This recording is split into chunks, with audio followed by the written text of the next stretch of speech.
saya pernah bertemu seorang yang tak kenal Al-Quran. Muslim tapi tidak kenal Quran. Saya menhadiahkan di salah satu hutang di Kalimantan, saya hadiahkan Al-Quran, saya punya saya Quran. Seorang tua barangkali umurnya 70 atau 80. Saya kasih hadiah Al-Quran. Dia bertanya, ini apa? Saya bilang Quran. Apa itu Quran? Apa yang saya jawab? Saya minta ya Allah kasih petunjuk. Apa yang saya jawab? Ini perlu berapa tahun ceramah supaya dia tahu apa itu Quran. Bagaimana ya Allah saya jawabkan ini orang supaya dia tahu apa itu Al-Quran? Allah SWT memberikan petunjuk. Saya baca surat Al-Fatihah. A'udzubillahi minasyaitanir rajim. Bismillahirrahmanirrahim. Alhamdulillahi rabbil alamin. Belum saya lanjut, ini Al-Fatihah. Oh, tahu nanti Al-Fatihah? Malah hafal dia surat Al-Fatihah. Bismillahirrahmanirrahim. Yasin wal Qur'anil. Ini Yasin. Hafal enggak? Hafal. Hafal Yasin tapi tidak pernah tahu apa itu Quran. Dan alhamdulillah ayat yang kedua wal Qur'anil Hakim. Ini merupakan sebenarnya satu mukjizat. Walaupun saya sedih ada seorang muslim tidak kenal Al-Quran, tapi di sisi lain Allah tunjukkan kemukjizatan. Orang pun tidak kenal Al-Quran bisa hafal. Buktinya hafal. Hafal Al-Fatihah, hafal surah Yasin, hafal surah yang lain. Orang belum tentu bisa bahasa Arab tapi hafal Quran. Nada suaranya bisa pun bagus dan indah. Kita nikmati mendengar suaranya. Dia tidak mengerti isi Al-Quran sama sekali, tapi hafal. Ini merupakan mukjizat. Tidak ada ummah dan tidak ada ulama, tidak ada manusia yang bisa dan mampu menghafal Taurat, Injil, Zabur, apapun buku-buku selain umat Nabi Muhammad diberikan kemudahan bisa menghafal Al-Quran. Ini merupakan nikmat yang semestinya kita menggunakan nikmat itu supaya kita menjadi keluarga Qurani. Karena mudah. Sesuai janjian Allah, walaqad yassarnal Qur'ana lidzikri fahal mim muddakir. Kami telah memudahkan. Indahnya bahasa Arab. Oleh karena itu harus banyak belajar bahasa Arab. Atau nikah aja sama orang Arab. Tapi orang Arab Madinah ya, bukan. Indahnya bahasa Arab karena bisa kita memahami yang makna dan maksud di belakang firman Allah Subhanahu wa taala. Walaqad yassarnal Qur'an, kami telah memudahkan. Bukan kami akan memudahkan. Beda dalam bahasa. Kalau kami akan memudahkan, berarti belum tentu. Bisa dapat, bisa tidak. Tapi kami telah memudahkan, ini terjamin mudahnya baca Al-Quran. Terjamin mempelajari Al-Quran. Terjamin hafal Al-Quran. Fahal min muddakir. Siapa yang ingin hafal, siapa yang ingin belajar, siapa yang ingin mendalami Al-Quran, dapat kemudahan. Berarti Allah sudah menjanjikan kemudahan sebelum kita bergerak untuk berupaya mendalami Al-Quran. Kalau ada seorang berkata Al-Quran sulit atau susah, berarti dia tak percaya sama Allah. Dia tak percaya.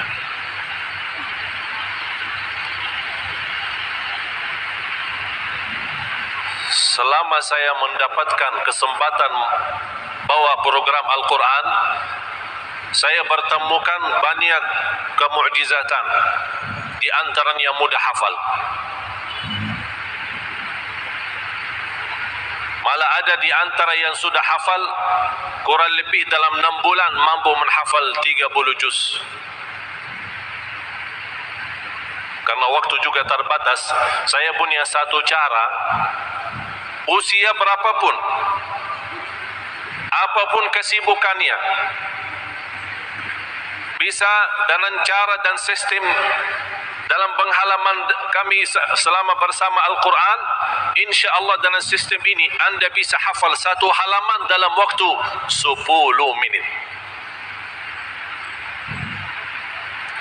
Berarti kurang dari 3 jam hafal satu juz.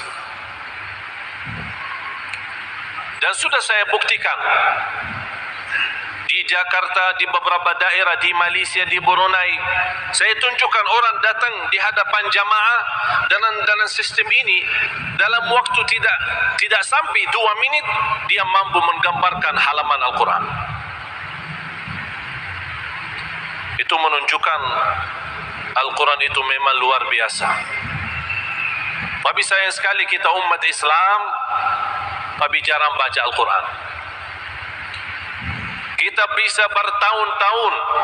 Aku heran seorang Muslim yang berkata, aku cinta Allah, aku cinta Rasulullah, aku cinta Al-Quran, tapi boleh berhari-hari tak baca Quran. Malah ada yang bertahun-tahun boleh dia mengenal Al-Quran pas bulan Ramadan. Habis bulan Ramadan dia kembalikan dalam lemari, insya-Allah jumpa bulan Ramadan yang akan datang. La haula wala quwwata. Sayang sekali, apalagi pemuda-pemuda kita. Salah satu musibah di kalangan muda-muda kita ini, anak-anak kita adalah dia lebih banyak memegang HP daripada memegang Quran. Dan saya pernah bersumpah dan berani bersumpah di sini, kalau kita kembali memegang Al-Quran sebagaimana kita megang BlackBerry kita, HP kita, saya jamin 1 tahun hafal 30 juz.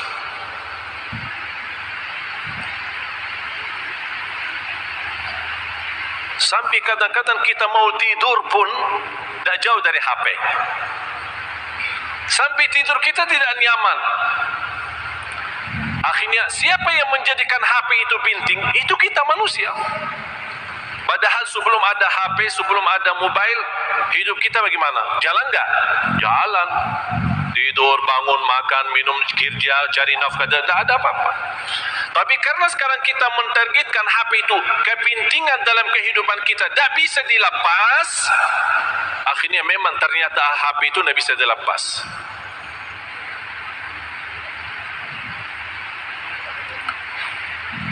Jamaah sekalian yang dimuliakan Allah Subhanahu wa taala, saya tidak perlu menyampaikan apa keutamaan Al-Quran, karena saya yakin anda semua tahu Al-Quran menjaminkan syafaat, Al-Quran menjaminkan keselamatan, Al-Quran menjaminkan kebahagiaan. Barang siapa yang ingin berbicara sama Allah, jagalah salat. Dan barang siapa yang ingin mendengar Allah berbicara, bacalah Al-Quran. Karena saat anda membaca Al-Quran itu kalamullah, kalam ilahi kan. Begitu kita membaca kalamullah, tolong rasakan Allah sedang berbicara sama anda sendiri. Jadi kalau ada perintah, ya ayyuhalladzina amanu, yang dimaksud saya. Ittaqullah, yang dimaksud saya.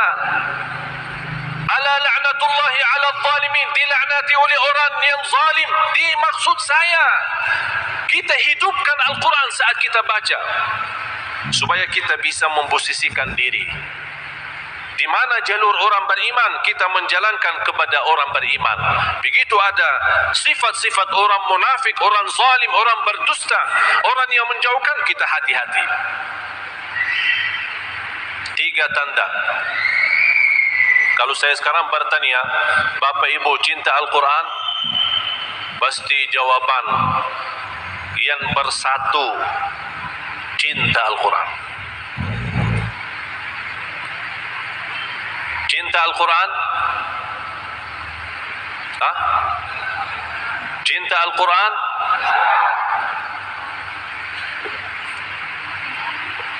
Cinta. Bisa lebih keras lagi, cinta Al-Quran?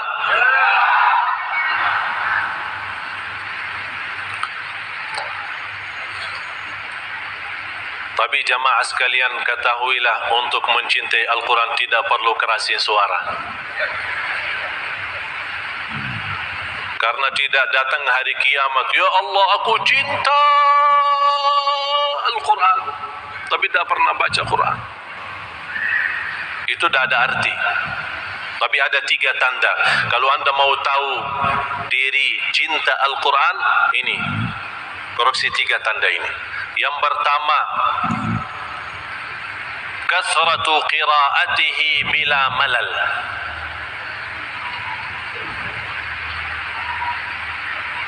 Banyak membaca Al-Quran tanpa bosan. Kalau kita baca Al-Quran mulai bosan, berarti kita tidak cinta Quran. Banyak sekarang pas baru mulai baca, ini baru mulai sudah ngantuk. A'udzu billahi minasyaitonir rajim. Bismillahirrahmanirrahim. Qaf wal Qur'an. Baru di ayat yang kedua, belum lama. Ini masalah sebenarnya. Kenapa? Karena kita tidak membiasakan diri untuk berbanyak baca Al-Quran. Tidak ada upaya bagaimana begitu kita membaca Al-Quran ada rasa cinta. Ini kan Al-Quran menolong kita nanti. Pas di alam kubur datang mungkar nakir yang menghalangi kita dari siksa Quran. Ini Quran. Karena dia habiskan waktu bersamaku. Oleh karena selalu saya mengajak jamaah dasar hadis Rasulullah SAW yang diriwayatkan Imam Muslim, Iqra'ul Quran fa innahu ya'ti yawmal qiyamati syafi'an li ashabi. Bacalah Al-Quran karena sesungguhnya Al-Quran memberikan syafaat kepada siapa? Kepada siapa? Bukan kepada membaca. Makanya belajar bahasa Arab. Li ashabihi, memberikan syafaat kepada sahibnya, sahib, teman sama Al-Quran.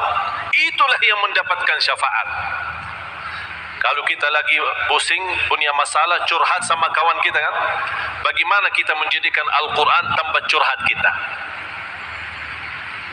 Jadikan Al-Quran temanku, baru kita bisa dapat syafaatnya.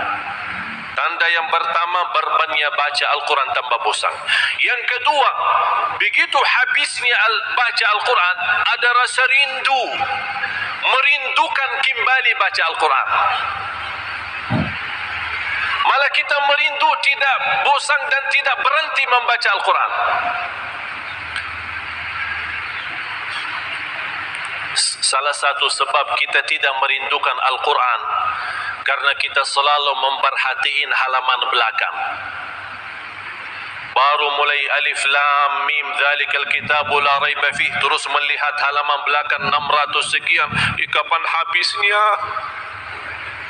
Udah fikirin habisnya, dah usah fikirin habisnya, baca sajalah. Mulailah dulu.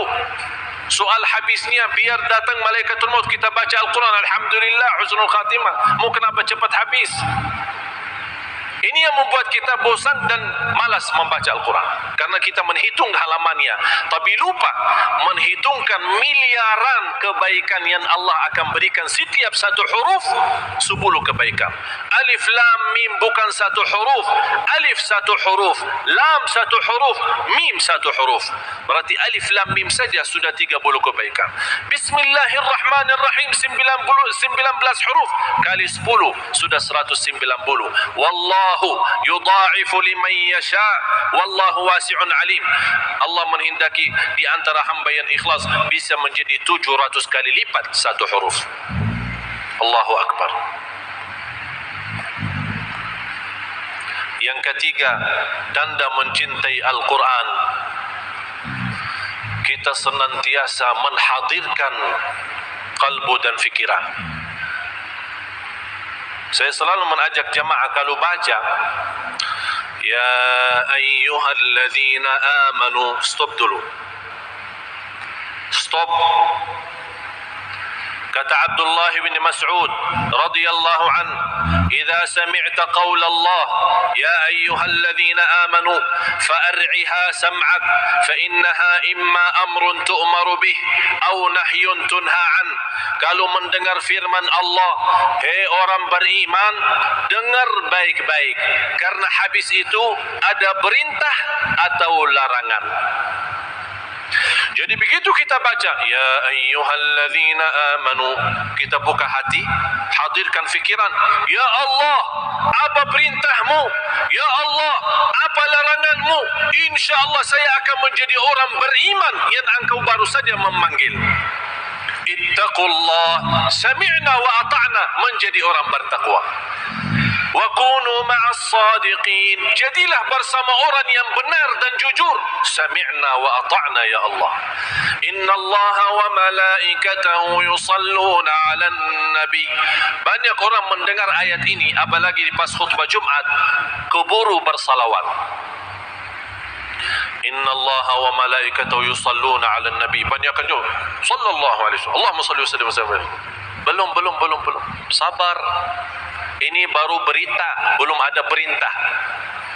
Jadi kalau kita mendengar berita Allah memberikan karunia bagi Nabi kita Nabi Muhammad sallallahu alaihi wasallam, Inna Allah wa malaikatahu yusalluna 'alan nabi, apa yang pantas kita ucapkan di saat itu? Alhamdulillah. Alhamdulillah atas apa? Kemuliaan yang didapatkan oleh Nabi kita Nabi Muhammad sallallahu alaihi wasallam. Ya ayyuhalladzina amanu, orang beriman, sallu alaihi wa sallimu taslima. Baru kita Allahumma salli wa sallim wa barik alaihi. Dengan cara seperti ini kita mampu menikmati Al-Quran, menhayati Al-Quran, dan disitulah terasa indahnya Al-Quran saat kita baca. Dan tidak apa-apa kalau kita banyak baca Al-Quran walaupun tidak mengerti isinya, tetap dapat pahala bacaan kita. Jadi tidak ada alasan bagi orang, ana belum faham, daripada dosa tak faham, lebih baik tak usah baca. Salah. Kalau kita tidak faham dihitung dosa, berarti kita tinggalin tak baca sama sekali, dosa lebih besar. Silahkan baca Al-Quran sampai khatam walaupun tidak mengerti isinya. Ini beda artinya atau beda pahalanya. Kalau kita baca sama memahami isinya, pahalanya jauh lebih besar. Tapi kalau kita baca tanpa memahami apa-apa, tetap mendapatkan satu huruf 10 kebaikan. Orang-orang yang tidak bisa membaca, alasannya buta huruf atau tidak pernah belajar membaca Al-Quran, takut salah, atau dia bisa baca tapi kaku maku ya. Apa bahasa kaku maku ya? Ya, terbata-bata ya, kaku maku. Kalau kita masih belum lancar dalam bacaan, jangan khawatir. Tidak kelancaran dalam bacaan itu bukan dosa, malah justru jadi pahala. Sebagaimana hadis Rasulullah sallallahu alaihi wasallam, "Walladzi yaqra'ul Qur'an wa yatata'ta'u fi." Faham yatata'ta'u? Coba Bapak Ibu, yatata'ta'u. Yatata'ta'u. Ucapkan yatata'ta'u. Bahasanya juga agak sulit kan? Yatata'ta'u. Artinya orang yang baca Al-Quran masih sulit dalam bacaannya, banyak keliru, banyak salah, falahu ajran, 2 pahala. Kenapa ya Rasulullah dijanjikan 2 pahala? Satu, karena dia mau baca. Yang kedua, kesulitan saat dia menghadapi dalam bacaannya dihitung pahala. Jadi upaya usaha pun dihitungkan sebagai pahala. Bapak Ibu jamaah sekalian, banyak yang perlu kita belajari. Tapi saya harapkan semua kembalilah merubahkan keadaan kita sama Al-Quran. Sudah azan? Boleh. Betul. Baik. Ya, hadirin Bapak Ibu yang dirahmati Allah dan mitra muslim dimanapun Anda berada, kita masih sedikit mengupas dari kulitnya ya, bagaimana membangun keluarga yang Qurani. Nanti kita akan lanjut kembali setelah kita mendengarkan bersama adzan untuk wilayah Surabaya dan sekitarnya, adzan isya untuk wilayah Surabaya dan sekitarnya. Kita jeda sejenak. Bismillah, alhamdulillah. Wassalatu wassalamu ala Rasulillah. Jamaah sekalian yang dimuliakan Allah Subhanahu wa taala.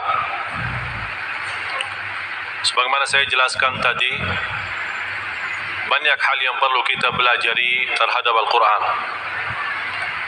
Karena kita malu sebagai umat Nabi Muhammad sallallahu alaihi wasallam, ummatul Quran,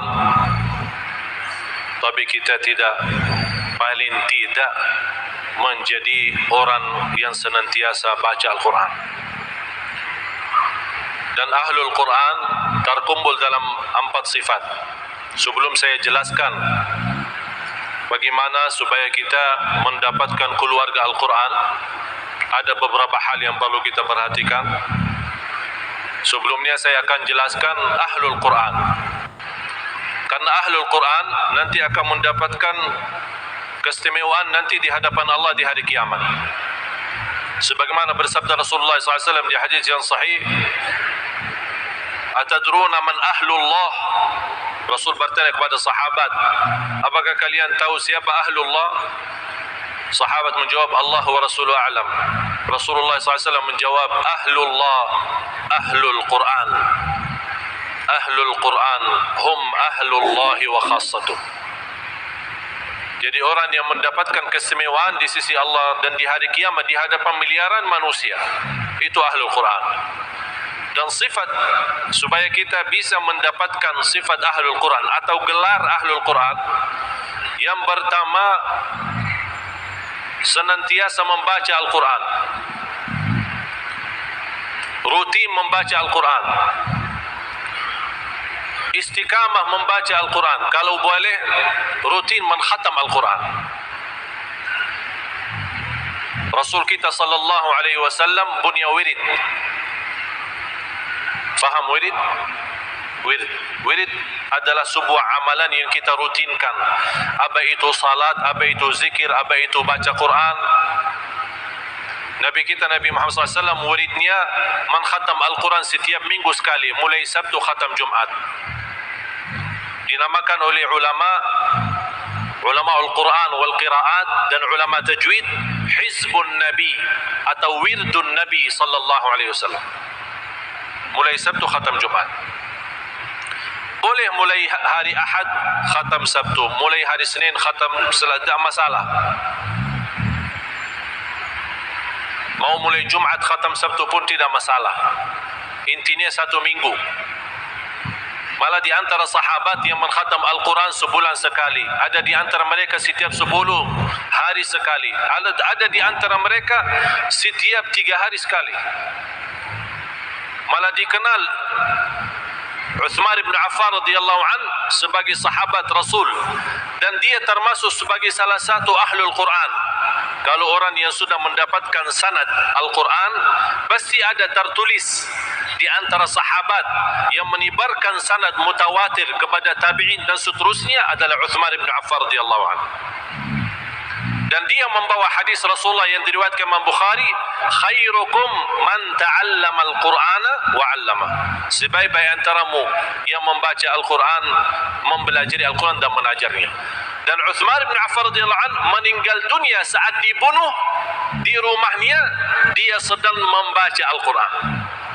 Sampai bekas darahnya tertumbah di atas Al-Quran. Sampai sekarang bekas darahnya ada di museum di Istanbul, Turki. Sampai sekarang darah masih ada.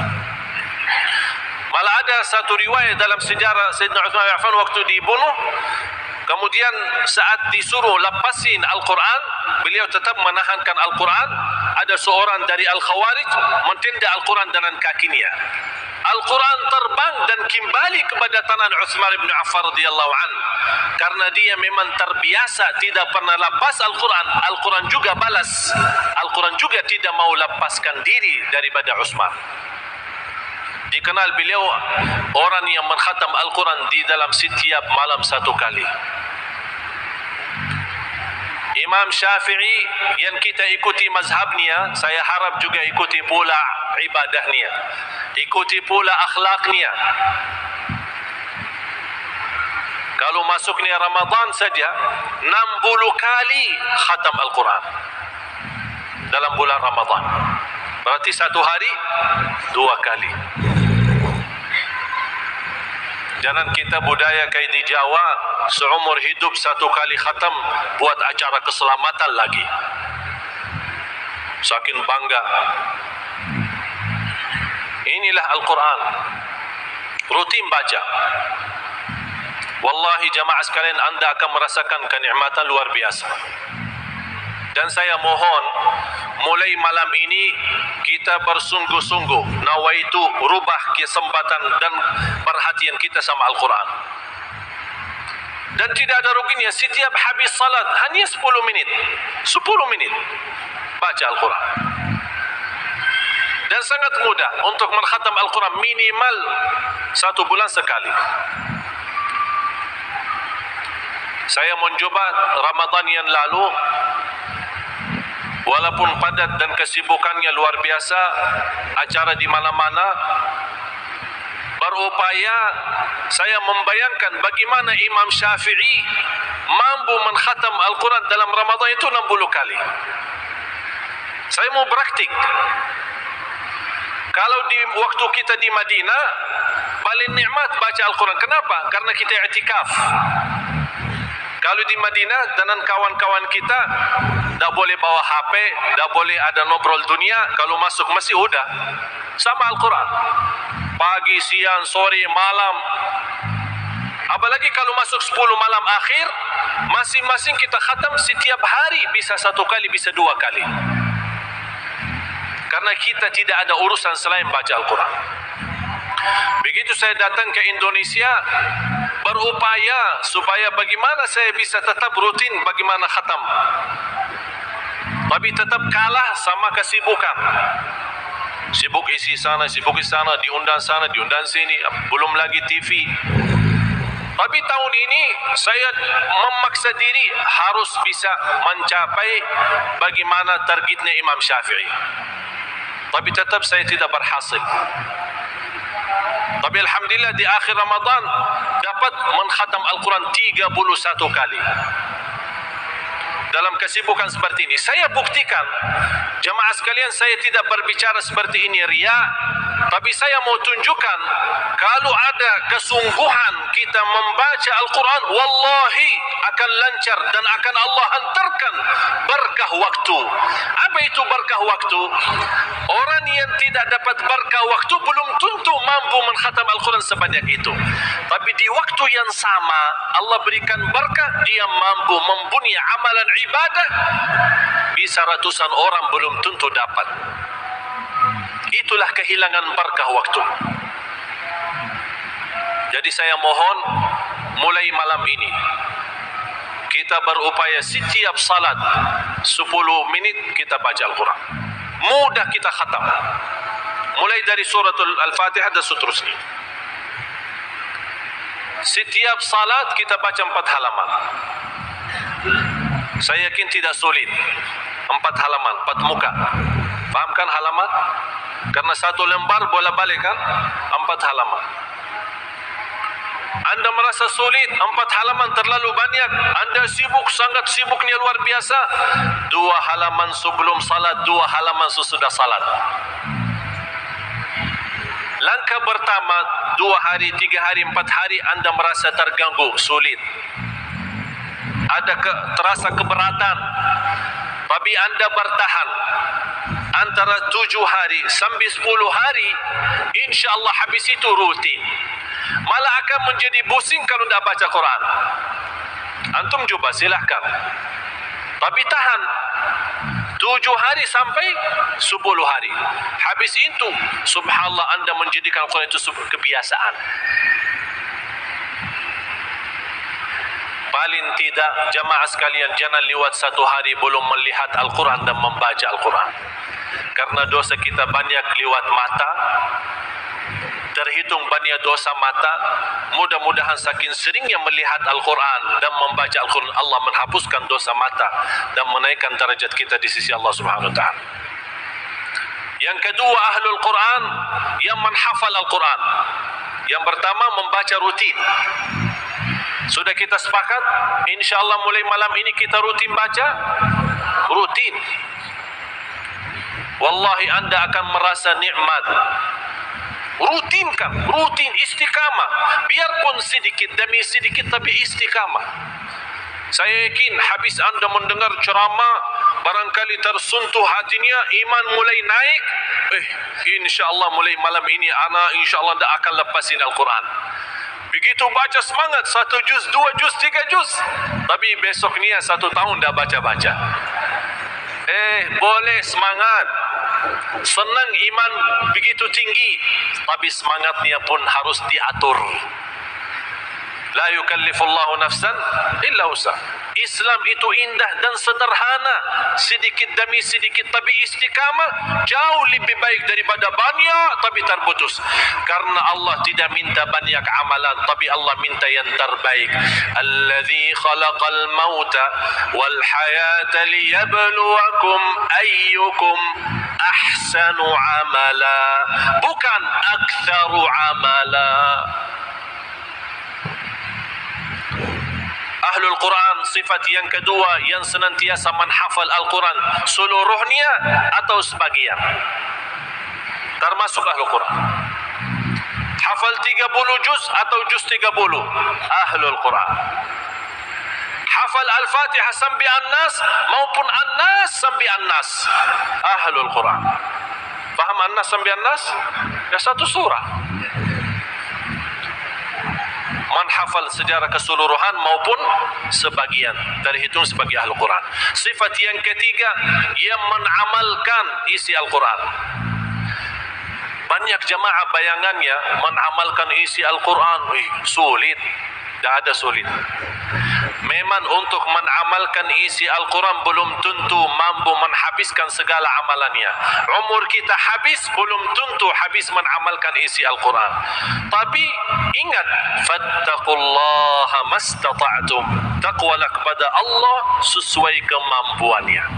Kalau tidak bisa mengamalkan semuanya, jangan tinggalkan semuanya. Sifat yang keempat adalah yang menikmati dan menhayati isi Al-Quran. Sebagaimana saya gambarkan tadi, saat anda baca Al-Quran, rasakan Allah sedang berbicara sama anda sendiri. Allah sedang berbicara. Dan kita lagi mendengar Allah berbicara sama kita. Alhamdulillahi Rabbil Alamin. Apalagi kalau baca Al-Fatihah, berhenti. Siti Aisyah radhiyallahu anha menjelaskan kalau Rasulullah SAW membaca suratul Fatihah, kana yufassiruha tafsira. Artinya setiap satu ayat dia berhenti, terus tidak disambung. Kalau kita melihat orang keburu sambungnya, apalagi tarawih, apalagi kampung-kampung ya.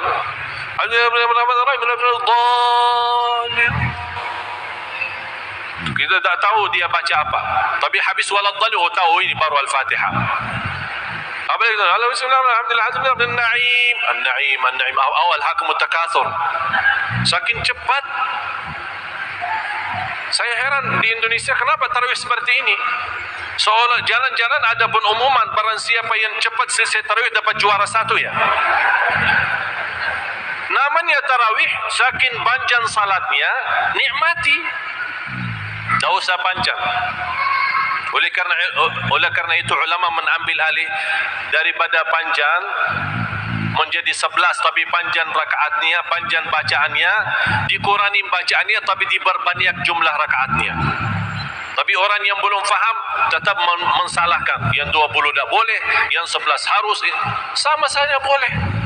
Mau 11 boleh, mau 20 boleh, tidak mau tarawih sama sekali boleh. Kenapa dimasalahin? Jadi masalah, diributin setiap tahun. Sampai ada orang datang ke rumah saya, minta jalan keluar. Ini tarawih 11 atau 20. Ini satu pun urus, satu wakilnya. Tapi kayaknya beda aliran ya. Harus 11. Rasul tidak pernah lebih daripada 11. Sebagaimana kata Siti Aisyah radhiyallahu anha, 11 di bulan Ramadan maupun di luar Ramadan. Betul, hadis ini sahih. Tapi Makkah dan Madinah 20. Masa selama ini Makkah dan Madinah sesat? Jadi sudah masuk neraka dong. Ribut di depan saya. Enti datang mau tanya atau mau ribut? Kalau mau ribut silahkan keluar. Atau mau bertanya, diam. Udah, tolong jelasin jalan keluarnya bagaimana. Begini saja. Kalau sudah selesai salat Isya, kasih pengumuman kepada jamaah. Mohon maaf Bapak Ibu jamaah masjid kami, tahun ini kita tidak ada tarawih di masjid kita. Udah, tutup masjid, selesai. Karena tarawih sunnah, tapi persatuan kita wajib. Wajib lebih utama daripada sunnah. Udah, selesai. Kenapa dipermasalahkan? Memang Rasul tidak pernah lebih daripada 11. Tapi sebelum kita membayangkan jumlahnya, jangan lupa caranya. Kata Siti Aisyah, "Fala tas'al an husnihinna wa tulihinna." Jangan bertanya indahnya salatnya dan panjangnya salatnya Rasul 11 itu. Sampai satu rakaat 700 ayat. InsyaAllah kalau ada yang mau laksanakan 11 seperti Rasul, saya jamin tidak ada makmum di belakang kita. Mana yang bisa 701 ayat, 700 ayat satu rakaat? Oleh karena itu jamaah sekalian, kita menjalani agama, jangan saling mengingkari, jangan saling menyesatkan. Pemahaman agama itu sangat luas. Dan Rasulullah tidak pernah dipilih, ditawarkan dua hal, selalu Rasul mengambil yang termudah demi umatnya. Mana yang termudah? Termudah 11, jalanin 11. Yang termudah 20, jalanin 20. Demi kebaikan umat. Jadi menhayati, menikmati isi Al-Quran sesuai yang saya gambarkan tadi, ini menjadi salah satu kita mendapatkan gelar Ahlul Quran. Yang terakhir, keluarga Qurani.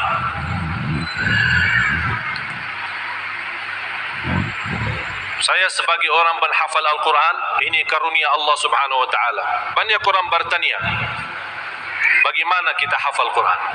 Alhamdulillah usia saya 10 tahun sudah hafal. Saya punya adik-adik jumlahnya 12. Yang hafal Al-Quran 30 juz 9. Sekarang ada yang ke-10, 11, 12, mereka rata-rata hafal di atas 20 juz. Yang paling kecil sekarang usianya 12 tahun, hafal 21 juz.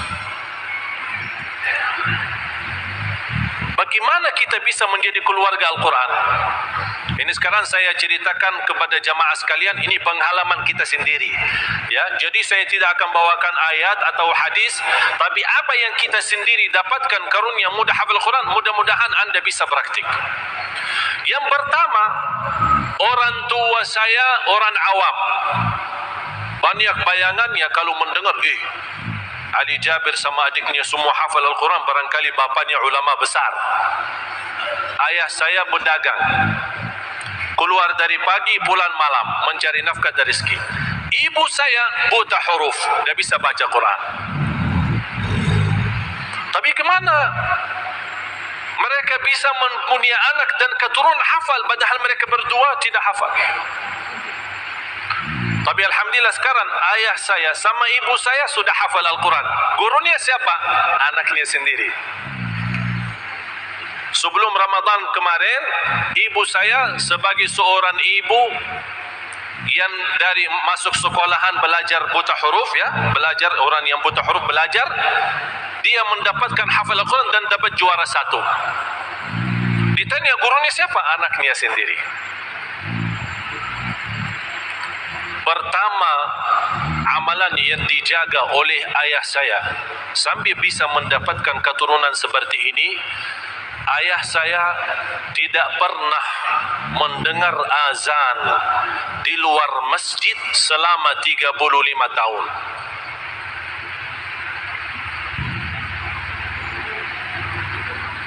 Bisa terbayang? Faham enggak? Selama 35 tahun mendengar azan di dalam masjid. Jadi tidak perlu Allah manggil, dia sudah sebelumnya datang. Dan saya yakin salah satu rizki kemudahan dalam dunia kita, termasuk rizki mudah hafal Al-Quran atau keturunan Quran, kuncinya salat. Wa'mur ahlaka bis salati wastabir 'alaiha la nas'aluka rizqa. Jalankanlah ibadah salat, perintahlah keluargamu salat, dan wastabir, bukan wasbir. Ini sabar beda sama wastabir, ini lebih tinggi lagi.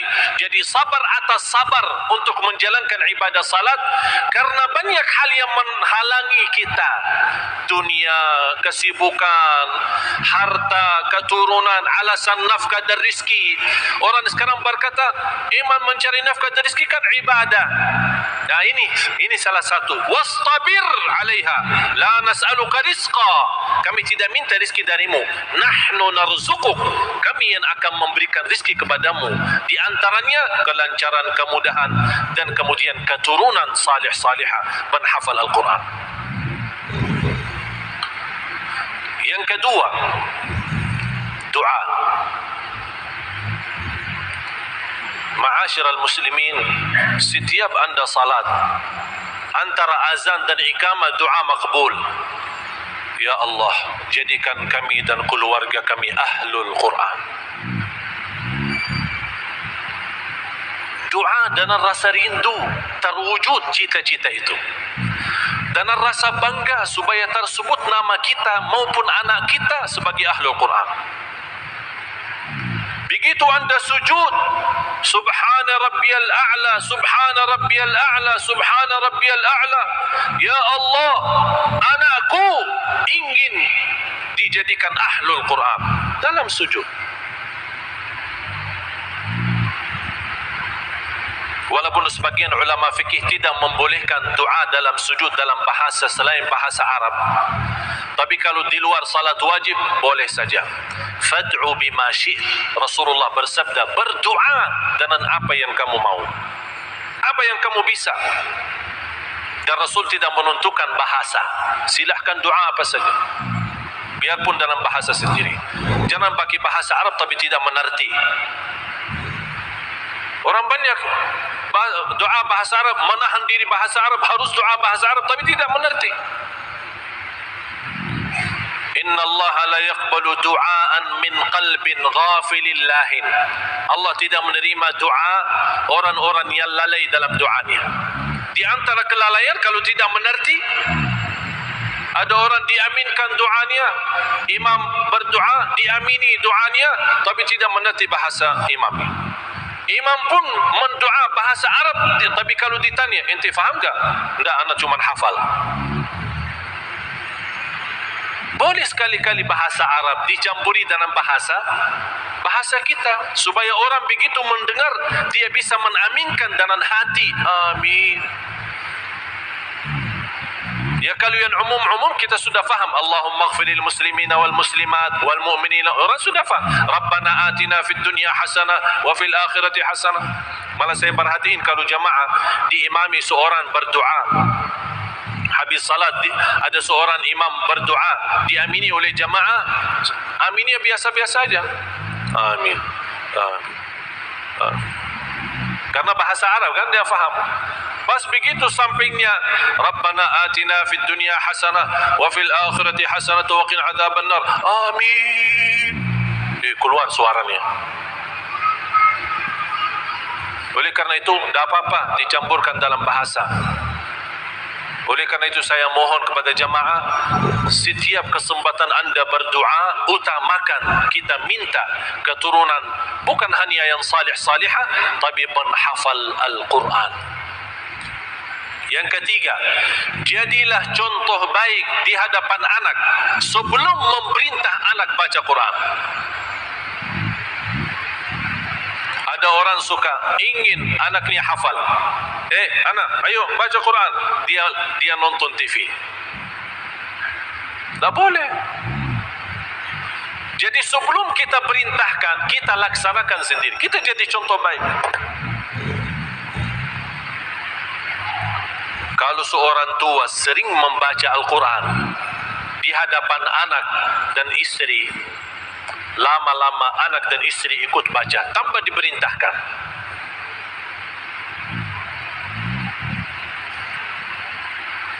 Yang keempat, kita perhatikan anak kita saat dia sukses, saat dia berhasil dalam menghafal beberapa juz maupun beberapa surah, kita harus menghargai, memberikan penghargaan supaya dia tahu orang tuanya walaupun tidak hafal tapi begitu antusias dan cinta Al-Quran. Anakku sudah sampai mana? Alhamdulillah ayah sudah khatam juz 30. Masya Allah, anak senang. Saya bangga punya anak seperti ente. Dari hal ucapan, al-baba lagi kalau kita bisa kasih hadiah. InsyaAllah ini hadiah 100.000. InsyaAllah besok kalau ada ente tambahan lagi, anak kasih hadiah lebih besar lagi. Tapi anak tak mau tahu kasih tahu sekarang. Kamu nanti aja lihat. Apalagi kalau kita bisa menghadiahkan sesuatu sesuai kesukaan anak kita. Dia suka sepeda, boleh kita kasih sepeda. Tapi kapan? Habis dia berhasil menghafal Al-Quran, menghafal beberapa surah, menghafal beberapa juz. Orang tua pasti lebih mengerti bagaimana memberikan sesuatu sesuai kesukaan anaknya. Jangan kita menghadiahkan sesuatu kesukaan kita tapi belum tentu disukai oleh anak. Yang keempat, yang kelima adalah ibu. Ibu. Saya pernah di Masjid Nabawi, di halaqah Quran, tertarik perhatian saya kepada seorang anak usianya 12 tahun. Baru datang daftar, tapi suaranya bagus, hafalannya luar biasa. Begitu saya mau tes bacaannya supaya kita kan daftar nilai ini nanti masuk ke grup A atau grup B atau grup C. Begitu saya setiap pertanyaan dia jawab, setiap pertanyaan dia jawab. Saya tanya juz 30 jawab, tanya Ar-Rahman jawab, tanya suratul Kahfi jawab, tanya suratul Baqarah jawab. Anak ente hafal enggak? Hafal 30 juz atau juz 30? Anak hafal alhamdulillah 30 juz. Ente semestinya tak perlu daftar, ente jadi guru. Coba tolong panggil ayahmu besok. Dibawa ayahnya.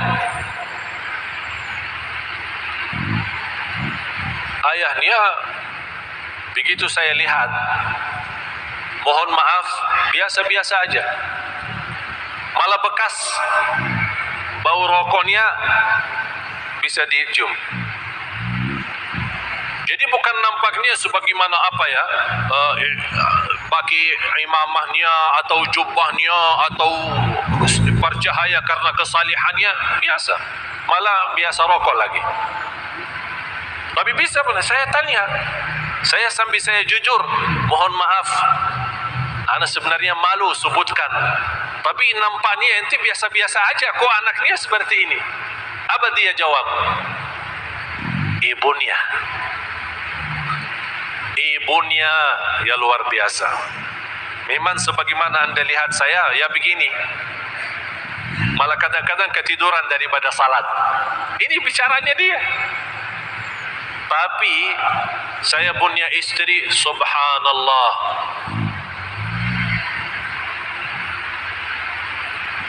biarpun dia tidak menghafal, tapi perhatiannya sama anak, baca Al-Quran itu secara rutin. Sarapan sambil sarapan, karena yang paling dekat sama anak kan ibu. Sarapan bersama anaknya sambil baca Quran. Makan siang sama anak, baca Al-Quran. Makan malam sama anak, baca Al-Quran. Inilah namanya ibu yang salihah. Bu, ini kayaknya ada ibu-ibu ya. Daripada pusingkan kepala suaminya Nomor A, B, C, urusan rizki, urusan dunia, urusan rumah.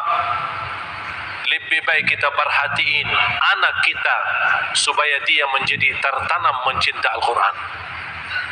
Ini di belakang itu berubah berjuangan. Wal ummu madrasatun idza a'dadtaha a'dadta jilan tayyibal a'raqi.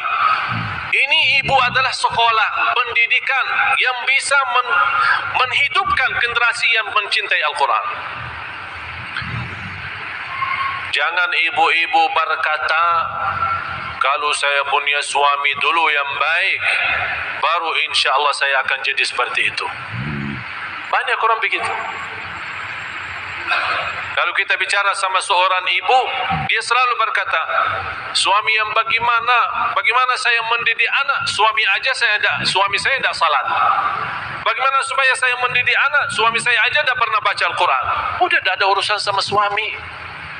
Kalau begini keadaan suamimu, berarti anda perhatiin bagaimana supaya bisa anaknya menjadi hafal Al-Quran.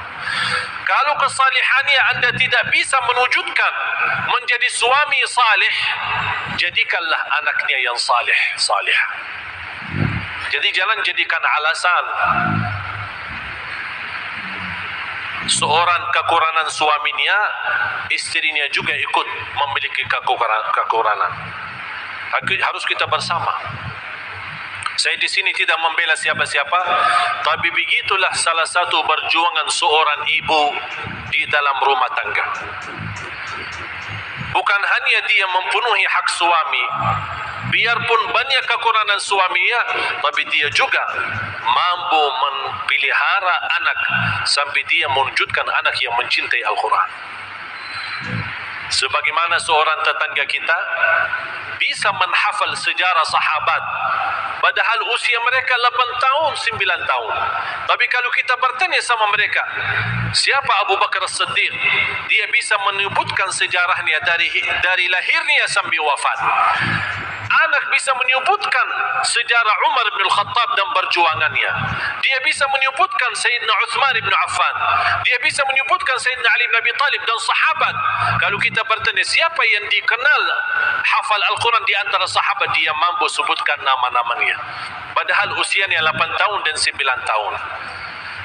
Kenapa? Karena setiap malam dia tidur dipimpin oleh ibunya membacakan setiap hari satu cerita dan cerita sahabat Rasulullah. Sejak dia usia 2 tahun dan 3 tahun, 5 tahun, 6 tahun, anak itu bisa memiliki sejarah sahabat. Fantas anak yang seperti ini susah dirusakkan akidahnya dan ditipu, dikatakan sahabat itu tidak benar, atau sebagaimana tersebar di Indonesia, tersebar melaknati sahabat atau mencaci maki sahabat, dan banyak di tanah masyarakat kita yang tertipu dan mengikuti mereka karena salah cara mendidik kita terhadap anak. Tapi kalau kita kembali mendidik anak dengan baik, menanamkan cinta Al-Quran, menanamkan cinta sahabat sejak mereka kecil, bukan hanya kita berkata nama-nama sahabat disebutkan di salat tarawih kita, wa radhiyallahu anhu Bakr wa Umar wa Uthman hafal, radhiyallahu anhu hafal setiap tarawih, setiap rakaat. Tapi apa yang terjadi? Tetap orang tidak mengerti siapa sahabat, apa perjuangan sahabat, bagaimana Allah dan Rasulnya mencintai sahabat. Itulah yang ini menjadi tugas kita sebagai orang tua, terutama ibu. Memang ibu punya tugas yang luar biasa, jauh lebih besar daripada tugas bapak. Dan disitulah kelebihan kaum wanita yang Allah berikan keistimewaan di dunia dan di akhirat.